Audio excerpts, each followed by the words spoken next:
სოფლიო ბაზრებზე თხილის მარაგები მცირდება მიმდინარე წელს თხილის ექსპორტიორ უმსხვილეს ქვეყანაში თურქეთში მოსავლის მნიშვნელოვან კლებას ელიან და გლობალურ მიწოდების შეამცირებს. მოსავლის ზრდას არ პროგნოზირებენ არც საქართველოში თხილის წარმომავლთა ასოციაციაში ამბობენ, რომ ფერმერებისთვის მნიშვნელოვანი დაბრკოლება თხილის ხმობის პროცესია და რაოდენობის თხილის მოსავალია ნავარაუდები მსოფლიოში და რა გამოწვევებს ებრძვიან ქართველი მეთხილე ფერმერები. მარი მელიქიშვილი გვერდება ბიზნეს პარტნიორის პირდაპირ ეთერში. გამარჯობა, მივე სალმები ჩვენს მაყურებელს. წელს სავარაუდოდ თხილის გლობალური მოსავალი 8%-ის ფარგლებში შემცირდება ანალიტიკოსების ვარაუდით 2025-2026 წლების სეზონზე მთელ მსოფლიოში თხილის მოსავალი დაახლოებით 600,000-დან 700,000 ტონამდე იქნება, როგორც ექსპერტები განმარტავენ. საპროგნოზო მოსავლის კლება უმეტესად თურქეთთან არის დაკავშირებული. თურქეთზე თხილის გლობალური წარმოების 70% მოდის, შესაბამისად იქ არსებული მოსავალი განსაზღვრავს დიდწილად როგორც თხილის გლობალურ მარაგებს, ისე ფასებს, ვინაიდან ბოლო 2-3 წელია ცუდი კლიმატური პირობების გამო თურქეთში მოსავალი მცირდება, ეს ქმნის გლობალურ ბაზარზე თხილის დეფიციტს, შედეგად კი იზრდება ფასები. მაგალითისთვის ამჟამად თხილის საშუალო გლობალური ფასი 1 კილოგრამზე 8 ევროს შეადგენს, მაშინ როდესაც გასულ წელს 6-7 евро იყო. რაც შეეხება მომავალი წლის პროგნოზებს, ანალიტიკოსები თურქეთის ბაზრის აღდგენას ელიან და ვარაუდობენ, რომ 2027 წელს იქ მოსული თხილი 800,000 ტონას გადააჭარბებს. აქვე უნდა ითქვას, რომ ბოლო წლებში თურქეთში შემცირებულმა მოსავალმა განაპირობა ის, რომ სხვა მწარმოებელი ქვეყნებიდან გაიზარდა თხილის ექსპორტი, მათ შორის საქართველოსაც გაიხსნა ახალი საექსპორტო ბაზრები. ბოლო მონაცემებით 2026 წელს მარტის თვეში საქართველოდან ექსპორტირებულია $14 მილიონი ღირებულების 1300 ტონა თხილი. წინა წლის მარტთან შედარებით ექსპორტირებული თხილის ღირებულება 39%-ით არის გაზრდილი. ქართული თხილის ძირითადი საექსპორტო ბაზარი ტრადიციულად ევროკავშირია. თხილის წარმოებასაც შეეხება, თხილის მთავარი წარმომებელი მსოფლიოში არის თურქეთი.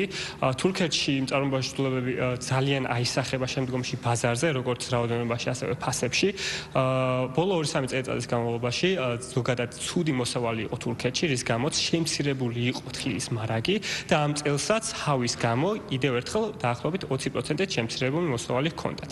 ანუ მსოფლიო წარმოება მთლიანობაში დაახლოებით 8%-ით შეცვალა წინასწარი მონაცემებით 2021 წლის მოლოდინში და ამან საბოლოოდ გამოიწვია ის, რომ ფასი წელსაც მომატებულია.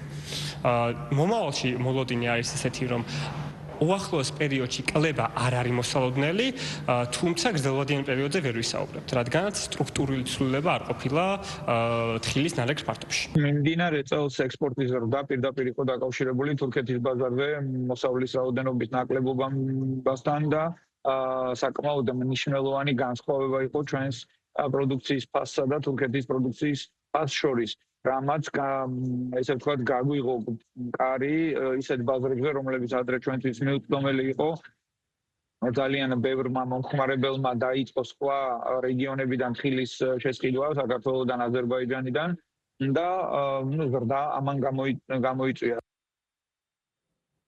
გლობალური ბაზრების მსგავსად წელს მოსავლის ზრდას არც ადგილობრივ ბაზარზე ელიან, როგორც თხილის მწარმოებელთა ასოციაციაში ამბობენ. წელს ქვეყანა სავარაუდოდ იმავე რაოდენობის თხილს მიიღებს, რაც გასულ წელს და ეს დაახლოებით 45,000 ტონა იქნება. ასოციაციის ინფორმაციით მოსავლის რაოდენობის ზრდას ხელს თხილის ბაღების ხმობა უშლის, რაც ახალი გამოწვევაა ქართველი მეთხილე ფერმერებისთვის. გარდა ამისა, გამოწვევებს შორის ისევ სახელდება ნიადაგის მჟავიანობა და ფაროსანა, თუმცა როგორც თხილის მწარმოებელთა ასოციაციაში განმარტავენ, ფერმერებმა ფაროსანას წინააღმდეგ სასუქები უკვე შეიტანეს და აღნიშნული პრობლემა ნაწილობრივ დაძლეულია. შესაბამისად, ეს დააბალანსებს თხილის ხმობისგან მიღებულ ზარალს. რაც შეეხება თხილის ხარისხს, მეთხილე ფერმერთა ინფორმაციით ეს უმეტესად დამოკიდებული იქნება იმაზე, თუ როგორი ამინდები იქნება ივლისის ბოლოს აგვისტოს დასაწყისში, ანუ მოსავლის აღების პერიოდში. თხილის ხმობის საკითხი ახალია, ფსევდომონას ბაქტერიის იდენტიფიცირება მოხდა შარშან ზაფხულში, შესაბამისად მის წინააღმდეგ ბრძოლის ესე ვთქვათ ფოკუსირებული პირველი სეზონი გვაქვს.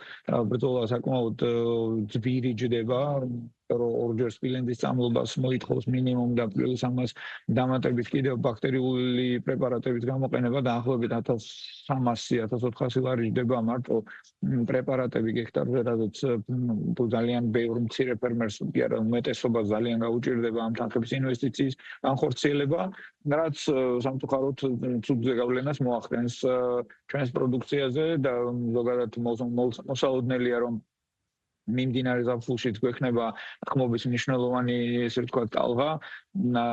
სხვა დანარჩენი, ფაროსანაზე როგორც ვისაუბრეთ, არის სრული ესე ვთქვათ გარკვეულობა და ცოდნა იმ მხრივ რომ რა სამუშაოები უნდა ჩაატაროს ფერმერმა, რომ შეინარჩუნოს მოსავალი. გეტყვით იმასაც, რომ გასულ წელს საქართველოდან ექსპორტზე თითქმის 172 მილიონი დოლარის ღირებულების 20,000 ტონამდე თხელი გავიდა, რაც წინა წლების მაჩვენებელს მნიშვნელოვნად აღემატებოდა. მადლობა მარი მელიქიშვილი საუბრობდა ბიზნეს პარტნიორის პირდაპირ ეთერში.